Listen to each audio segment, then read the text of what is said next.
भारत में औद्योगिकरण तथा पर्यावरण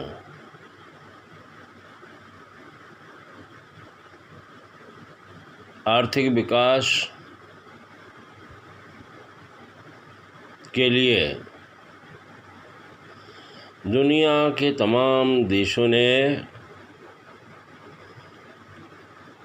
यह मान लिया है कि जब तक हम प्रकृति का विनाश नहीं करेंगे तब तक विकास नहीं होगा।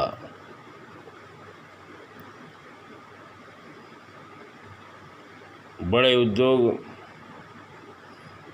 मध्यम उद्योग, लघु उद्योग, सूक्ष्म उद्योग, कुटीर उद्योग, ग्राम उद्योग, तमाम प्रकार के उद्योगों के विभाजन के बावजूद भी लोगों के मन और आत्मा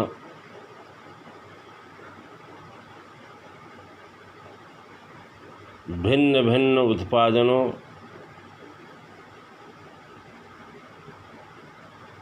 को मशीनों के द्वारा करने में बड़ी तीव्र गति से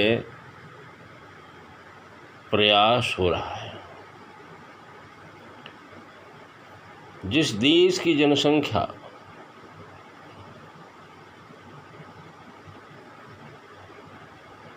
वृद्धि ना हो रही हो वहाँ मशीनों का प्रयोग शोभा देता है,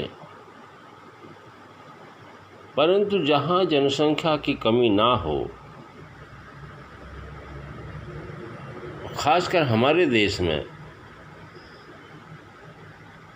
जहाँ मानवीय ऊर्जा को मशीनरी ऊर्जा के परिप्रेक्ष्य में ज़्यादा रोजगार की आवश्यकता है, मशीनें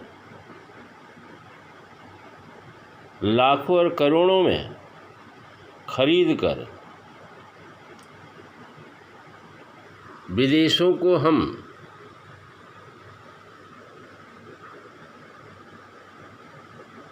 अपनी आय से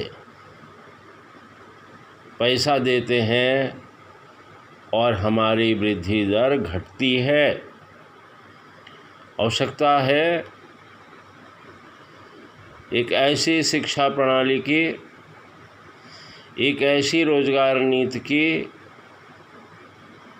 देश के अंदर जितने युवक हैं उनको विभिन्न क्षेत्रों के अनुसार पूर्व नियोजित ढंग से शिक्षा व्यवस्था कक्षा 8वीं के बाद की जाए और हायर सेकेंडरी उत्तीर्ण होने के साथ ही उनको 2 वर्षीय डिप्लोमा, चाहे वो कृषि का हो, चाहे वो अलग अलग उद्योगों का हो, चाहे वो प्रशासनिक क्षमता का हो, दे दिया जाए और उन्हें वोट देने के अधिकार की उम्र के साथ ही उनके कुशलता को देखते हुए रोजगार उपलब्ध करा दिया जाए। अगर ऐसा किया जाए और भारत में बड़े उद्योग ज़्यादा स्थापित ना हो। हमें ग्राम रेल योजना की ज़रूरत है, क्योंकि ग्राम रेल योजना से ग्राम सड़क योजना के परिप्रेक्ष्य में खर्चे में कमी लगभग 10 गुना कम होगी। हमारे पास ग्राम रेल योजना के लिए रेल की पटरियां बनाने के लिए लोहा उपलब्ध है। हमारे पास गिट्टी उपलब्ध है।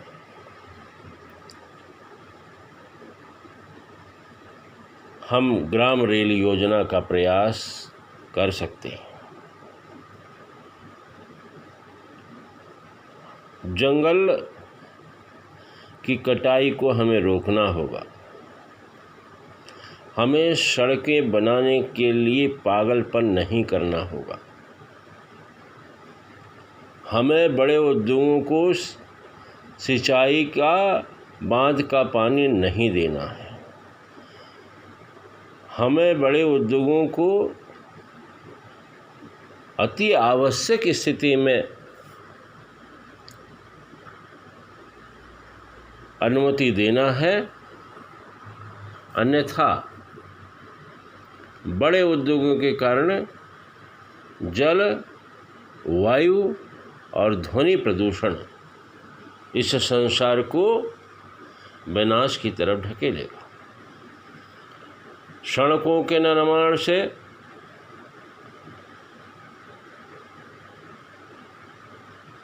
सड़कों के किनारे के करोड़ों पेड़ कट गए।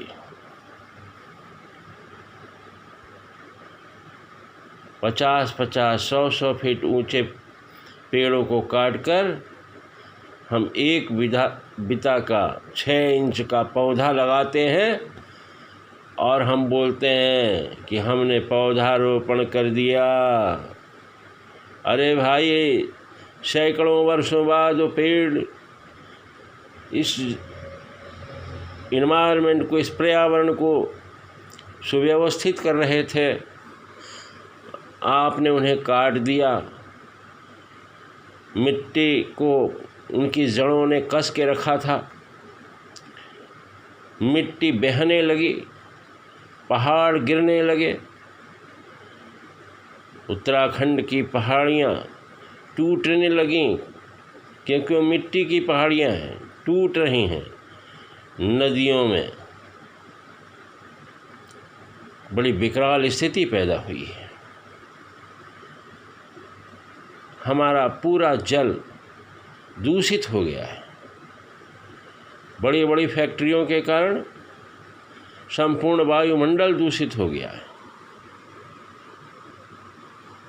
और शहरीकरण के तामझाम में गंदी बस्तियों ने मनुष्य के जीवन जीने की कला को ही बर्बाद कर दिया है। बड़े बड़े महानगरों में हजारों गंदी बस्तियां हैं, जहां इंसान गंदे कीड़े से भी बुरे बदतर स्थिति में जी रहा है। क्या हमें इस तरफ नहीं देखना चाहिए? क्या हमें इन महानगरों में व्याप्त कचरों को नहीं देखना चाहिए? हमारे गाँव को सुव्यवस्थित नहीं किया जा सकता? 6,54,000 गाँव में इंसान धीरे धीरे घटते जा रहे हैं। 54,000 गाँव में इंसान ही नहीं बचे हैं, सब शहरों की तरफ पलायन कर दिए। चाहे वो शिक्षा की व्यवस्था हो, चाहे वो स्वास्थ्य की सुविधा हो, चाहे वो बड़े बड़े अस्पताल, चाहे वो बड़े बड़े उद्योग हों, महानगरों के आसपास ही सब आके सिमट गए हैं और रोज़गार के सारे अवसर महानगरों में आके समाहित हो गए हैं। यदि किसी दिन महानगरों में बीमारियां फैलें तो हमारे देश की आधी जनसंख्या ही समाप्त हो जाएगी। ये बड़ा दुखद स्थिति पैदा होगी। जल प्रदूषण और वायु प्रदूषण, जिस तरीके से हम सड़कों को काट रहे हैं, जिस तरीके से बड़े बड़े उद्योगों के द्वारा अपने तमाम प्रकार के कचरे और केमिकल्स नदियों में, जल में प्रवाहित किए जा रहे हैं, जिस प्रकार से धुआं पर्यावरण को दूषित कर रहा है, पूरा वातावरण दूषित हो चुका है। गाड़ियों,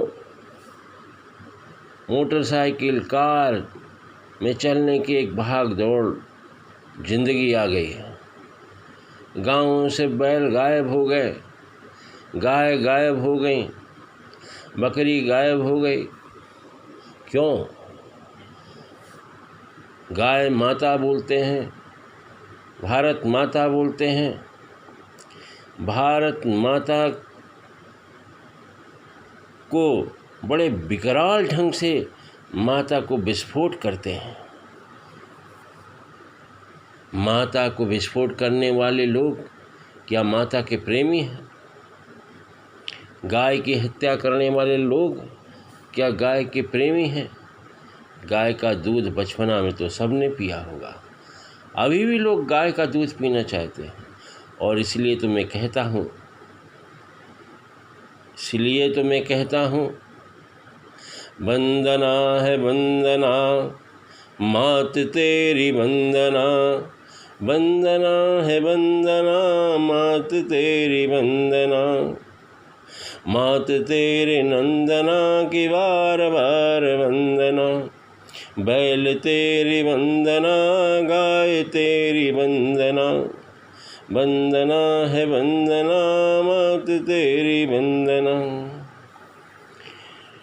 गोबर गणेश हो या गोबर का कंडा हो, मात तेरी वंदना, बैल तेरी वंदना, माता तेरे नंदना की बार बार वंदना। अर्थात इस भारत भूमि में खेती के विकास के लिए बैलों की भूमिका को नकारा नहीं जा सकता, बैलगाड़ियों को नकारा नहीं जा सकता, बैलों के कोल्हू को नकारा नहीं जा सकता, बैलों की उपयोगिता को नकारा नहीं जा सकता। और यदि नकारा जाएगा तो हमारी एक ऐसी अर्थव्यवस्था, हमारी ग्राम अर्थव्यवस्था समाप्ति की तरफ जा रही है।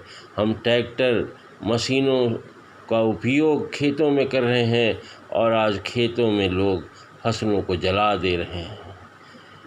ऊपर का अनाज काटते हैं और बाकी नीचे का चारा जला देते हैं, क्योंकि गाय की सेवा करने वाले लोग नहीं हैं, बैल की रक्षा करने वाले लोग नहीं हैं।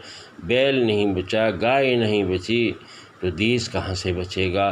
क्योंकि खेत भी नहीं बचेगा, संस्कार ही नहीं बचेगा, संस्कृति ही नहीं बचेगी, वृक्ष ही नहीं बचेंगे, पौधे कटते चले जाएंगे, बड़े बड़े उद्योगों की स्थापना के लिए जंगल समाप्त होते चले जाएंगे, जंगल के पशु शहरों की तरफ भागते हुए चले आएंगे। और जब वन संतुलन नहीं होगा तो पर्यावरण असंतुलित हो जाएगा। जल और वायु का असंतुलन इस संसार को और भारत माता को दुख पहुंचाएगा। इसलिए आवश्यकता है कि हम ग्राम उद्योगों का विकास करें, सुव्यवस्थित रोजगार पद्धति अपनाएं, ग्राम व्यवस्था का पुनः व्यवस्थित करें, हम अपने पशुओं को फिर से संरक्षित और सुरक्षित करें। और जिस तरीके से तथाकथित रूप से बिना किसी प्रकार को ध्यान दिए हुए सड़कों का निर्माण, पेड़ों की कटाई, बड़े बड़े उद्योगों के चक्कर में जंगल की कटाई और बड़े बड़े शहरों में, बड़े बड़े स्थानों में उपजाऊ ज़मीनों को इंडस्ट्री के लिए दे देना, ये सब चीज़ें, और पानी, पीने के पानी को मशीनों को पिला देना, आदमी के लिए पानी की समस्या आएगी, जल की समस्या आएगी, नदियाँ गंदी हो जाएंगी, केमिकल हो जाएंगे।